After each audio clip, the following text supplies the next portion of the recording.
নমস্কাৰ ছাত্ৰ-ছাত্ৰীসকল, স্বাগতম জনাইছোঁ তোমালোকক মোৰ এই নতুন এটি ভিডিঅ'লৈ। আজি তোমালোকৰ সন্মুখত লৈ আহিছোঁ ক্লাছ 9ৰ অনুৰণী R1ৰ 9 নম্বৰৰ গণিতকেইটা। ঠিক আছে, 9 নম্বৰৰ গণিতকেইটাত দিয়া আছে যে P/Q আৰ্হিৰ ভগ্নাংশত প্ৰকাশ কৰা। ঠিক আছে, তলত কেইটামান কি দিয়া আছে, কেইটামান সংখ্যা দিয়া আছে। চ' এইকেইটাক আমি কি কৰিব লাগে, P/Q আৰ্হিৰ ভগ্নাংশত প্ৰয়োগ কৰিব লাগে। ডেট মিনছ P/Q আৰ্হিত প্ৰয়োগ কৰিব লাগে।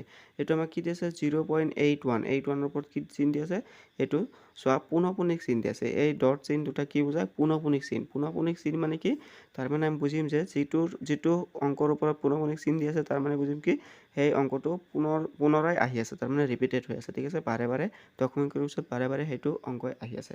ঠিক আছে, ইয়াতে চোৱা দশমিকৰ পিছত 8-1ৰ ওপৰত 8-1 দুয়োটাৰ ওপৰত কি চিন আছে, পুনঃপুনিক চিন আছে।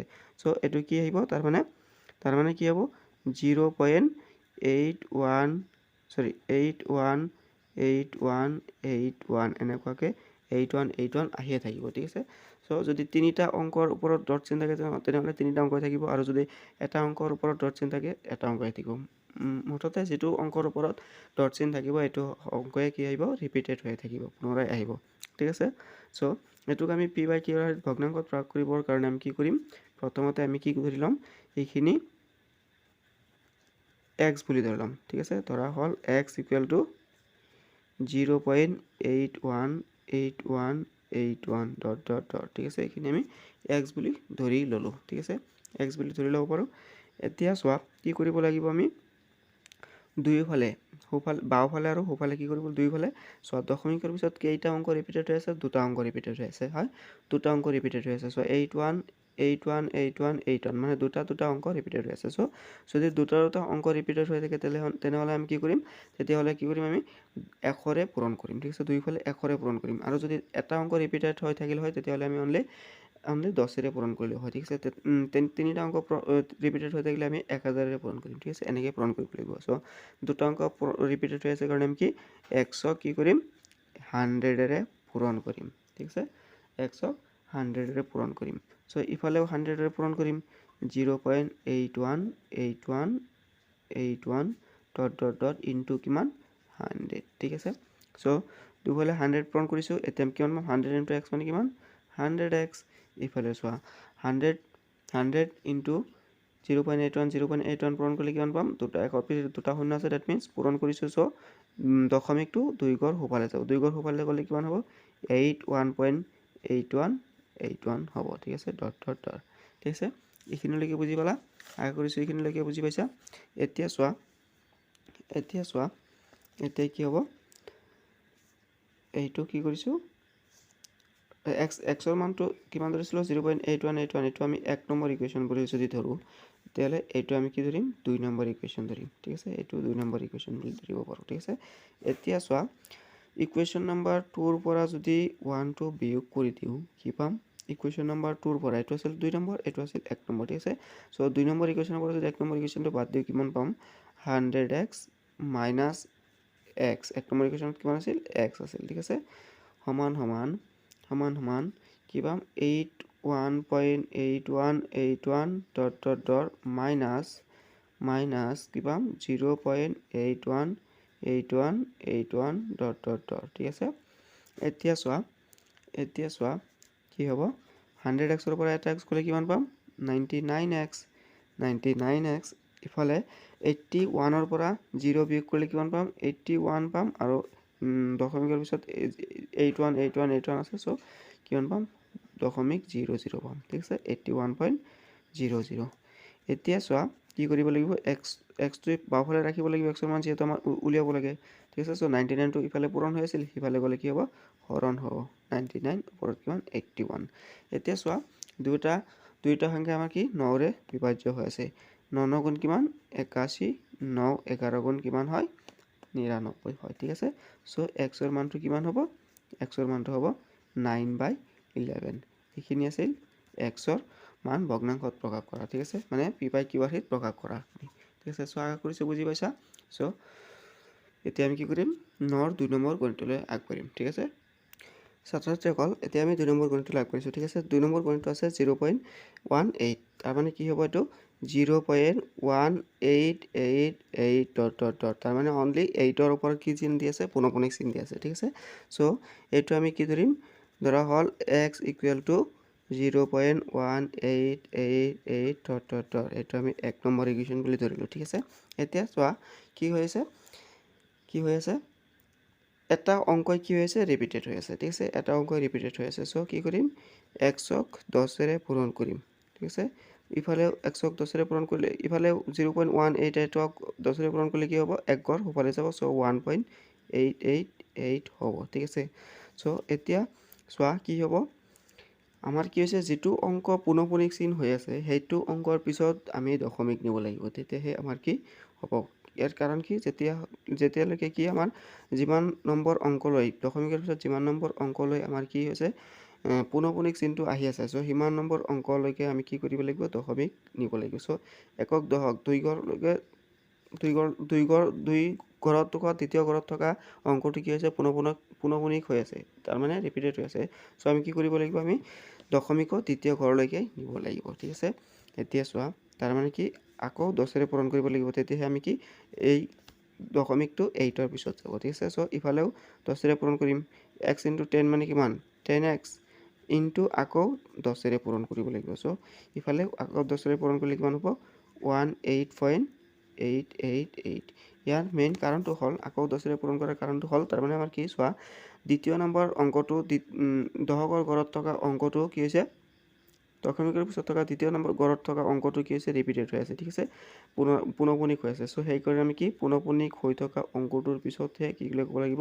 আমি দশমিকটো নিব লাগিব সেই কাৰণে এটা 10 ৰে পূৰণ কৰাত কি হৈছে এক ঘৰ সোফালে গৈছে দ্যাট মিন্স পুনঃপুনিক হৈ থকা অংকটোৰ পিছত দশমিক হোৱা নাই পুনঃপুনিক হৈ আছে 8 আৰু দশমিকটো গৈছে 1ৰ পিছত সো সেই কাৰণে আমি কি আকৌ 10 ৰে পূৰণ কৰিছো যাৰ কাৰণে কি হৈছে 8ৰ পিছত দশমিক চিনটো গৈছে ঠিক আছে সো এতিয়া কিমান হ'ব 100x = 18.888 ইকুৱেলটো আমি ইকুৱেশ্যন নম্বৰ 2 বুলি ধৰিব পাৰো ঠিক আছে এতিয়া কি হ'ব ইকুৱেশ্যন 2 - 1 বুলি ধৰিলে কিমান পাম ইফালে 100x - x সো 99x পাম ইফালে 18 - 1 মানে কিমান 17 পাম ঠিক আছে 17 পাম সো x = কিমান হ'ব 17/99 এইখিনি হল 2 নম্বৰটোৰ এনসাৰ ঠিক আছে আশা কৰিছো বুজি পাইছা সো এতিয়া আমি কি কৰিম 3 নম্বৰ গণিতলৈ আগবাঢ়িম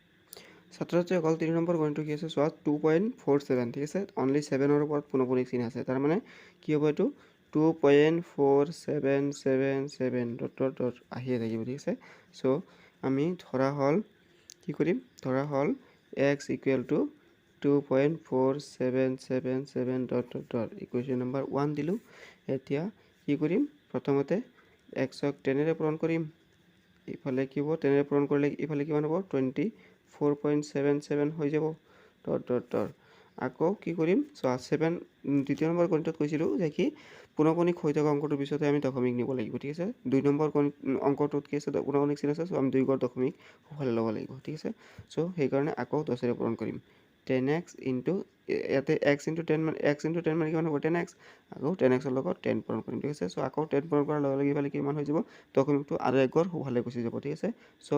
247.777 etc আহি থাকিব ঠিক আছে আহি থাকিব নাম্বাৰ এটোক আমি 2 বুলি ধৰিলো ঠিক আছে তাৰ মানে কিমান হ'ব ইয়াতে 100x সো এতিয়া ইকুৱেশ্যন নম্বৰ 2 ৰ পৰা 1 টো বিয়োগ কৰিলে পাম 100x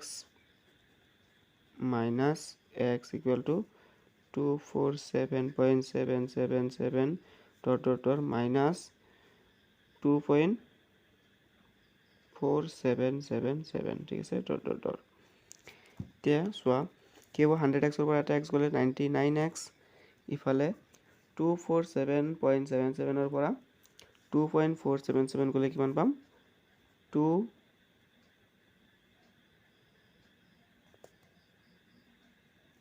সৰি x ক 1 নম্বৰ বুলি ধৰিব নোৱাৰিম ঠিক আছে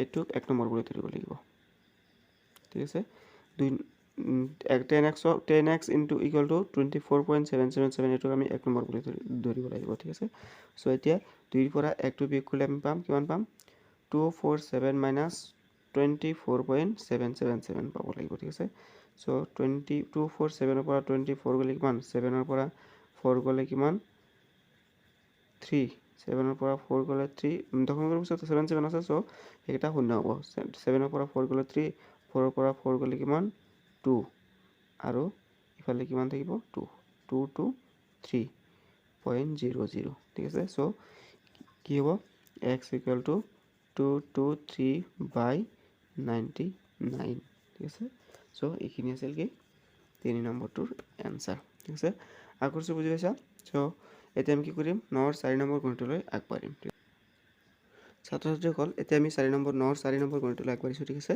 9 ৰ 4 নম্বৰ গণিতটো আছে 2.4431 ৰ ওপৰত পুনঃপুনিক চিন দিয়া আছে ঠিক আছে সো ধৰা হল কি ধৰা হল x equal to 2.44313131 ডট আহি থাকিব ঠিক আছে সো দুটা অংক কি হৈ আছে ৰিপিটেড হৈ আছে সো আমি কি কৰিম 100x ৰে পূৰণ কৰিম ডাইৰেক্ট ঠিক আছে ডাইৰেক্ট আমি এনেকৈ কৰিব পাৰিম ডাইৰেক্ট 100x ৰে পূৰণ কৰিম ঠিক আছে 100 ৰে পূৰণ কৰিম সো 100 ৰে পূৰণ কৰাত কি হয় ইয়াতে 100x হ'ব আৰু ইফালে কিমান হ'ব দশমিকটো দুই ঘৰ হ'বলে যাব সো 244.3131 হ'ব ডট ঠিক আছে এটো এক নম্বৰ ইকুৱেশ্যন ধৰিলে এটো দুই নম্বৰ ইকুৱেশ্যন ধৰিব পাৰিম ঠিক আছে সো ইকুৱেশ্যন নম্বৰ 2 - 1 হলে কিমান হ'ব 100x - x equal to 244.3131 dot minus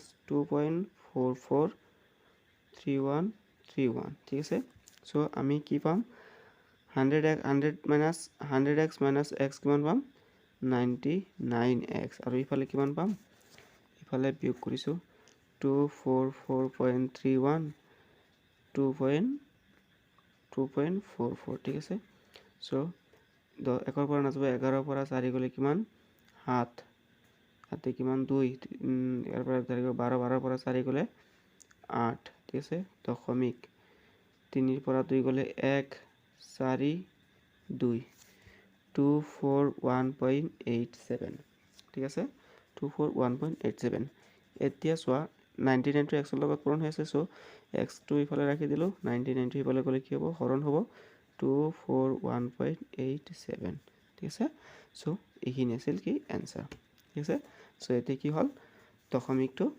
ভগ্নাংশত গুচি গল ঠিক আছে এতিয়া ইচ্ছা কৰিলে আমি কি কৰিব পাৰো এই দুটা দশমিকক আমি উঠাই দিব পাৰো ঠিক আছে দশমিকক উঠাই দিব পাৰো মানে কি হৈছে দুই ঘৰ পাবলৈ দশমিক আছে এতিয়া আমি 100 ৰে কি কৰি পূৰণ কৰিলে ওপৰতো যদি 100 পূৰণ কৰো তলতো কৰিব লাগিব সো ওপৰত 100 পূৰণ কৰিলে কি হ'ব দশমিকটো দুই ঘৰ হ'বলে যাব আৰু তলত 100 পূৰণ কৰিলে কি হ'ব 9900 হ'ব আৰু ওপৰত কিমান 24187 হ'ব ঠিক আছে এটো সো একো নাই ওপৰটো ৰাখিব পাৰা এটো ৰাখিব পাৰা এটো ৰাখিব পাৰা তোমাৰ ইচ্ছা ঠিক আছে আজিৰ কাৰণে এইখিনি আছিল ছাত্ৰ-ছাত্ৰীসকল সো ভিডিওটো যদি ভাল লাগিছে লাইক কৰিবা কমেন্ট কৰিবা আৰু যদি তুমি মোৰ এই চেনেলটো নতুনকৈ আহিছা সো আমাৰ চেনেলটো সাবস্ক্ৰাইব কৰিবা ঠিক আছে থ্যাংক ইউ